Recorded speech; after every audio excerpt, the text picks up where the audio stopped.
This is Michael Clara. Welcome to my blog, Local School Boards Can Make a Difference. This is going to be a short podcast on two radio programs that happened this morning, and this is in reference to the incident that happened at Uinta Elementary School a few days ago. The Salt Lake Tribune broke with this story on, I believe, the 29th, as it says here, and it was titled "Lunches Seized from Kids in Debt at Salt Lake City Elementary."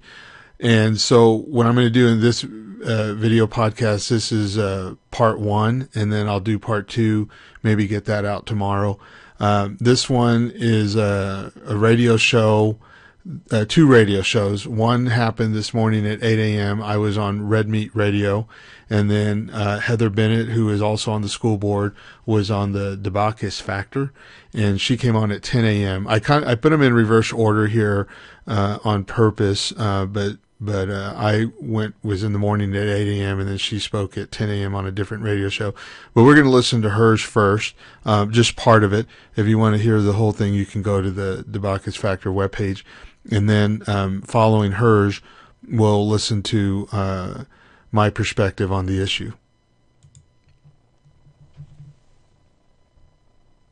This morning on the Debacus Factor to have Heather Bennett join us to discuss this fiasco that happened and try to help our listeners make some sense out of it. And so we're going to go to Heather right now, and I am looking right now. Heather, are you with us this morning? I am. Good morning. Good morning to you. Thank you so very much for joining us today.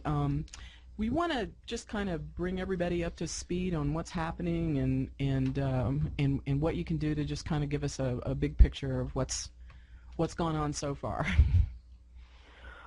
Well, I think you've set it up in a very colorful and entertaining way, and I don't find it entertaining at all. No, I don't think it's entertaining. I would start by saying that I think every administrator and every school board member that I've spoken to has been as appalled as you can imagine by what happened at Uinta.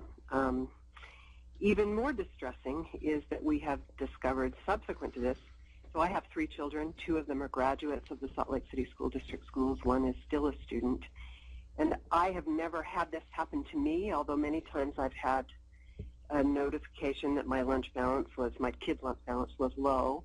But I have subsequently discovered that it's not only at Uinta that analogous things have happened. Yeah. So clearly for us, it's a huge wake-up call that the policy that we believed was in place and that we want to have in place was not being interpreted correctly in every situation. Yeah. Lots of communication breakdowns. As the senator said, clearly at Uinta, a particularly egregious situation with an employee who felt empowered to do something that none of us would ever want to see done. So that is our view, and it's still under investigation. We're still trying to determine, as you suggested, how the employee involved felt like this was the right thing to do as a first resort, right. Lunch, and why attempts of other adults to intervene were rebuffed. How did we get to that place where the adults Heather? didn't feel like they could? Yes. Heather, this is Ashley Sumner. Tell me, what exactly is the policy in place to prevent this sort of thing from happening? Because I haven't heard a lot about in the news that there is actually anything that would stop an administrator from doing something like this. Well, all I know, I can tell you there's no board policy on this subject, but we probably will look at putting one in place at that higher level to make sure that everyone has the same information. The information that I have is that each school has the ability to set how much credit they are willing to extend. And I don't think that was as clearly communicated to all schools as it should have been. It's particularly tragic that this happened and got in the news at Uinta Elementary, which is an extremely supportive, high-performing community. And as I think Jim can testify, the minute this happened, there were many parents who came forward and said, how do I donate to the lunch slush fund to make sure this never occurs again? And had we had any inkling that this would happen, it would have been easy to prevent it.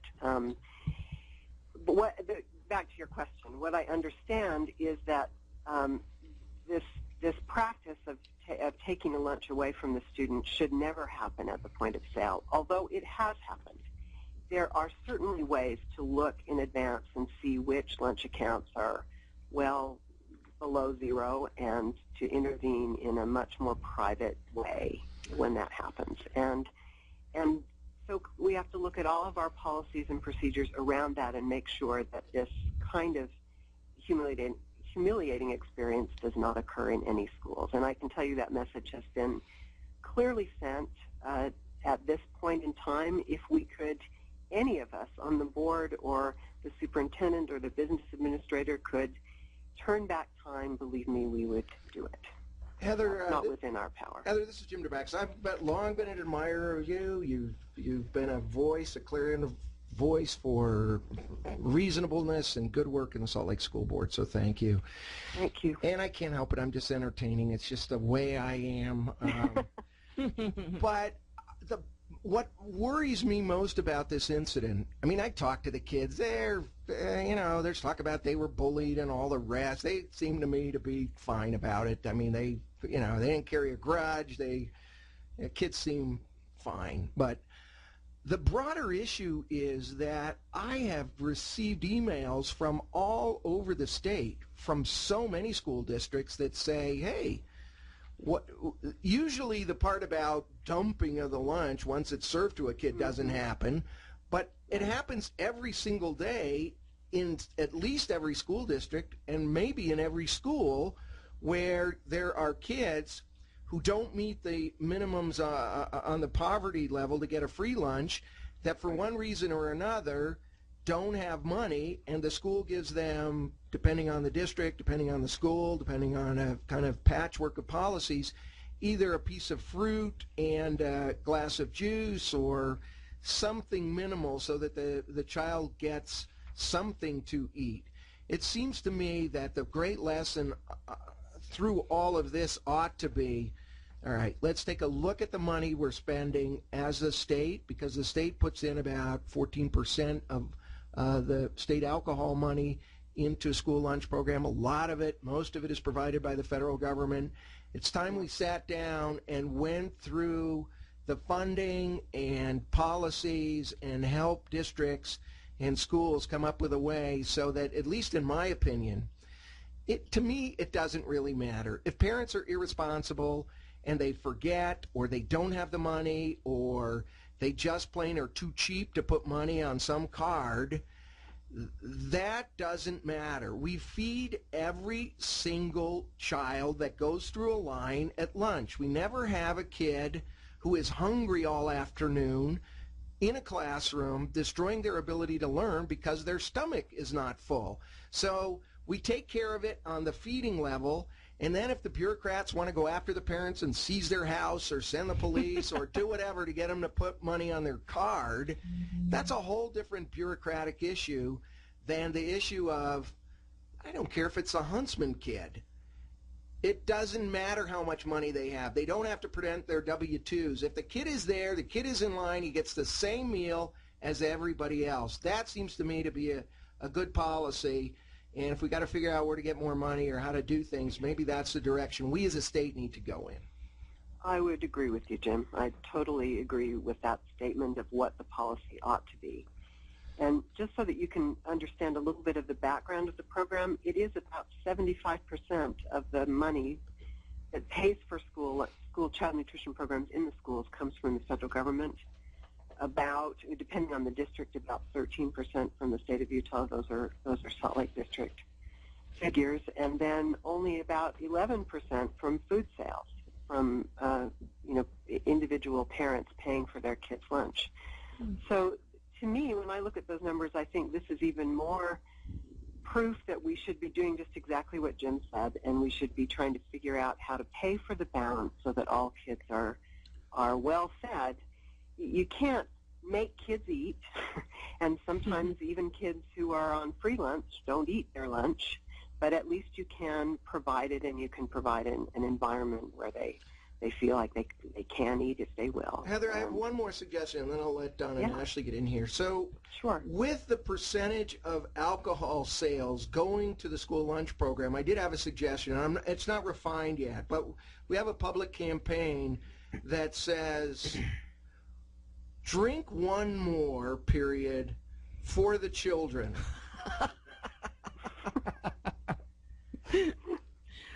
I'm opposed. I'm opposed. Send the message. Yeah, send your correspondence to Senator Jim DeVac. Yeah, I may have to rethink it a little, but there you go. Well, There you go. Heather, I'm just sorry that this happened, and it just goes to show you how things explode on social media, and it does. And it's a great lesson from that perspective. Yeah, and it hurts, and it hurts, and I'm sure of that. So I'm really sorry that this had to happen in the first place. But like Jim said, sometimes that's what it takes, and I have a feeling that it will never, ever, ever, ever, ever happen again. This is one of the best school districts in the country. It's well run. The teachers are dedicated. The Secretary Duncan was here, dropped the plane down and made a special trip out to Utah because of what's going on in Northwest. This is a great school board. This is really leadership and education, and so we end up with these weird headlines all around the world. It's sad, but let's take the good lesson we can out of it, and maybe the legislators can actually get involved and help solve some of the issues that our school districts are facing every single day.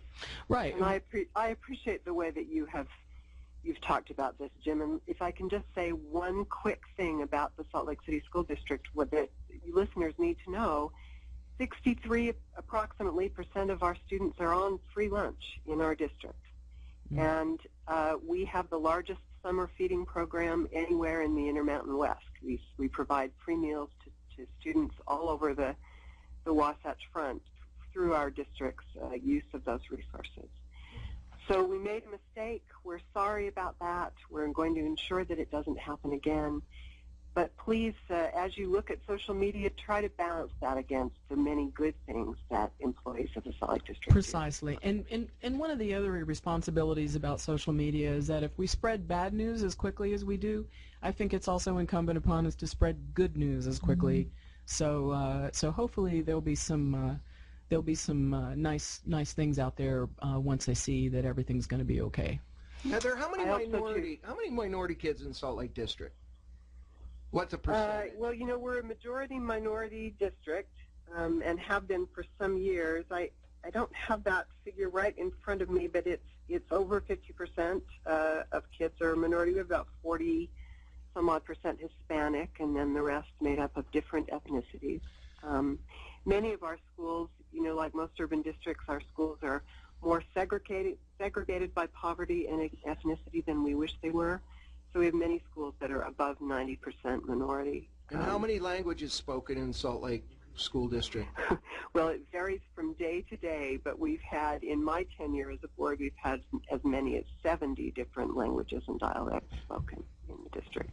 Maybe even, I think actually one year it went up to over 100 when you counted all the dialects. So it's a miracle, the kind of education that happens in the Salt Lake District. I just love what they do, and it just tears my heart apart to see what some people would perceive as bad things about our school district. So enough of my speech. Well, but we appreciate the time you spend in the schools. I don't know if you've reported this before on the radio, but you've been a regular volunteer at Rose Park Elementary, and I would challenge everyone who's listening to come and volunteer some time in our schools. That's fantastic. That's fantastic. How do you get involved with that? Go ahead. Sorry, I had no idea. Well, I think if you have a local school that is close to your home or your office that you'd like to work in, you can certainly simply go over there and ask to see the principal or the volunteer coordinator, or you can call our district office and and asked to speak to someone about volunteering. That 3 hours a week at Rose Park changed me more than anything, certainly than being in the legislature.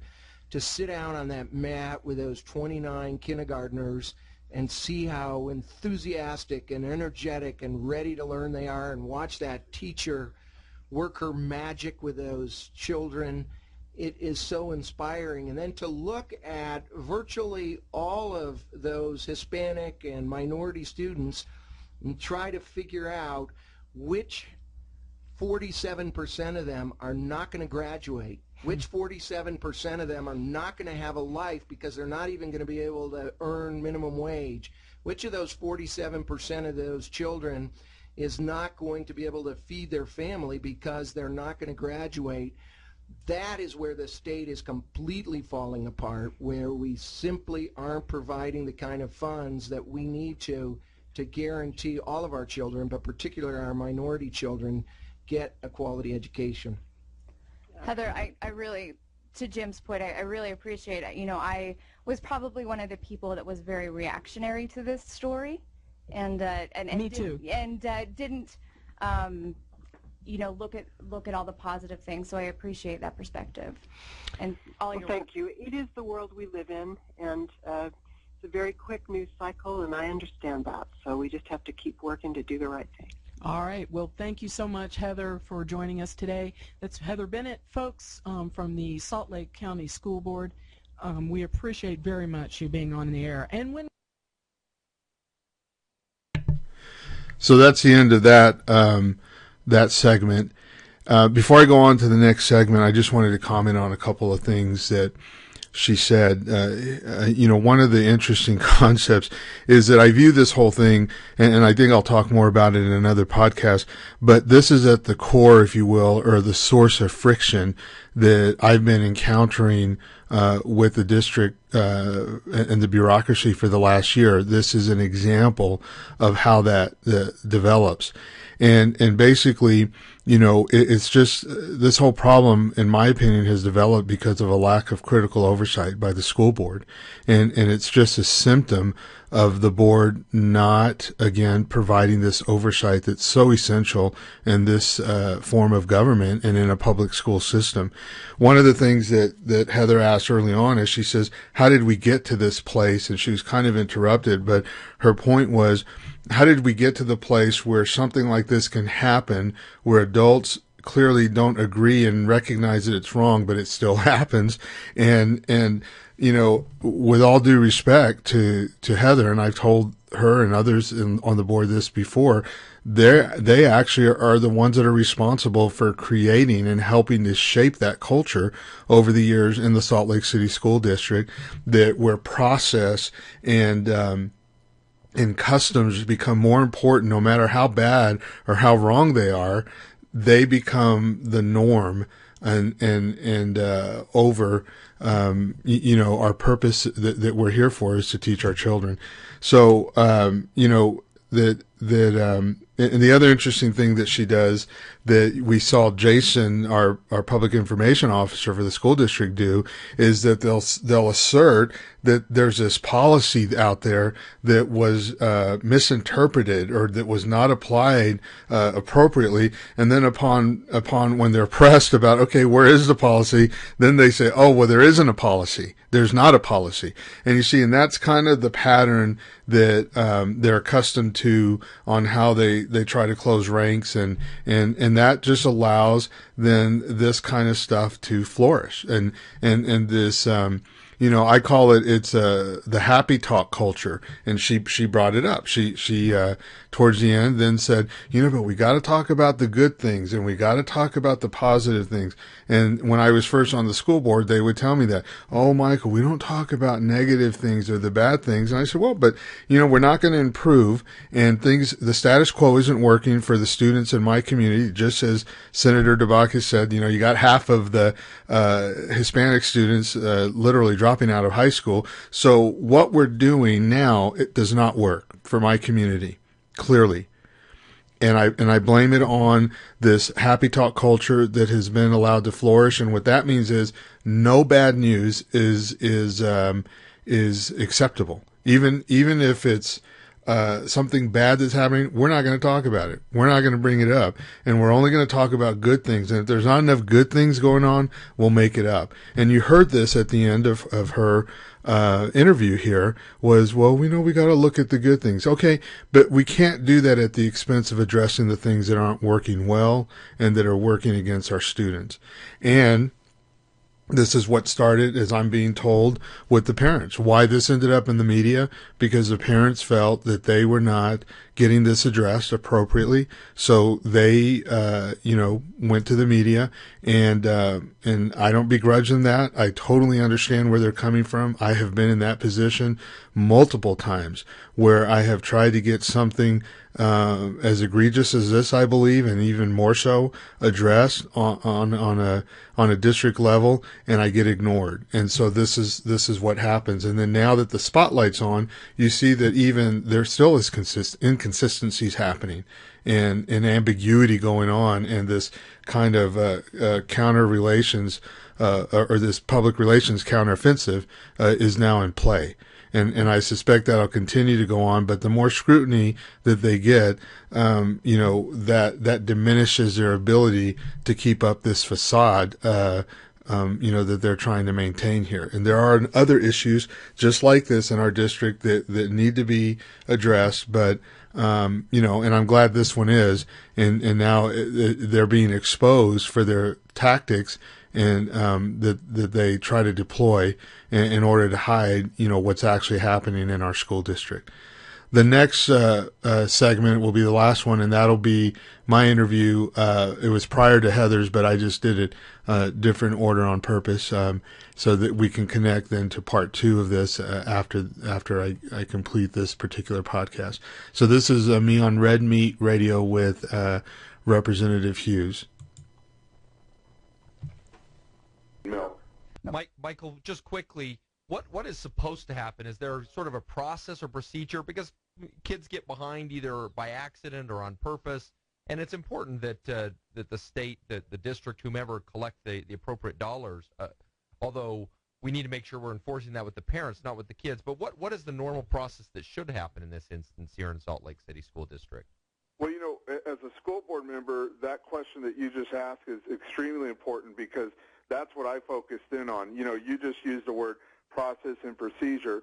When I'm reading the emails that I was getting from the district office and I'm reading newspaper accounts, I'm noticing that the word policy, procedure, process, tactics are all used interchangeably, and then you come to find out I don't think there is a policy on this, and I think that's where the problem is at.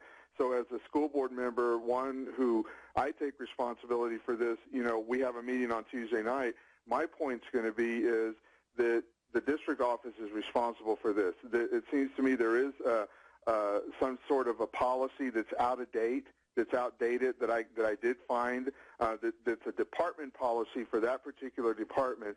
So my concern at this point is that there was a lot of ambiguity from the district office on how to handle this, and that's where I think the problem is going to be, that there were some customs, if you will, that I'll call them, for lack of a better word, that were followed, but there was definitely a lack of leadership on the district level. And now I do believe, as a parent, there was an article yesterday in the Tribune that the title in the Tribune was "Parents Fear District is Setting Up Scapegoats and Lunch Fiasco," and I endorse that point of view right now. That I think the fault lies with the district, in my mind. We're speaking with Michael Clare of the Salt Lake School Board. Let me ask you this: there's a narrative going around that within the school, within the elementary school, there was a very kind lunch lady that was not letting the kids go without. The lunch program was in arrears, and the district reined in and said enough's enough. And it was a district motivated decision to take those lunches away from the students. Would that be consistent with what you're finding out? Absolutely, and I've talked directly to parents from that school. They've called me, and I've heard from eyewitnesses that were there, and that's accurate. That I think Channel 5. I'm going to use her name because Channel 5 called her Miss Shirley.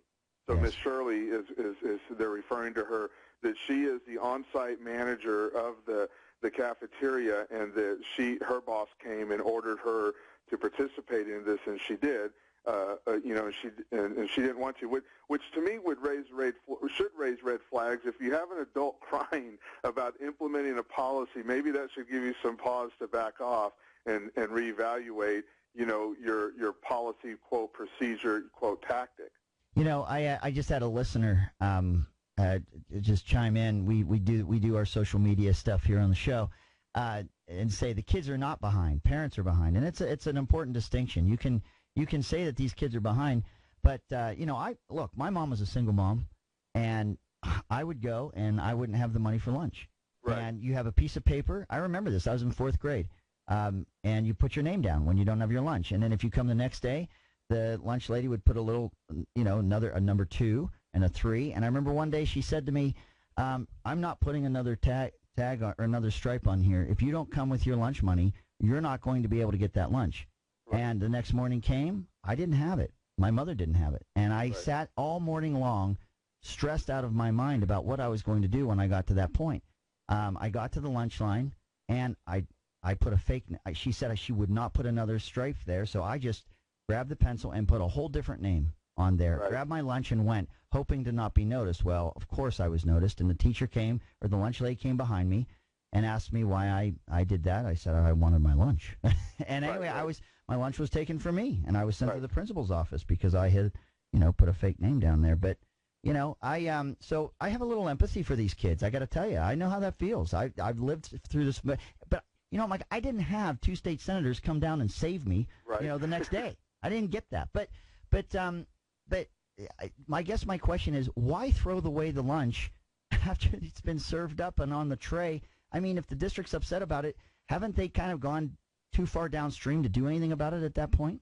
Well, and I think that's what the unusual thing is. And let me give some context here. In that particular school you went to, they actually have 10 to 11% of their students are on free and reduced lunch.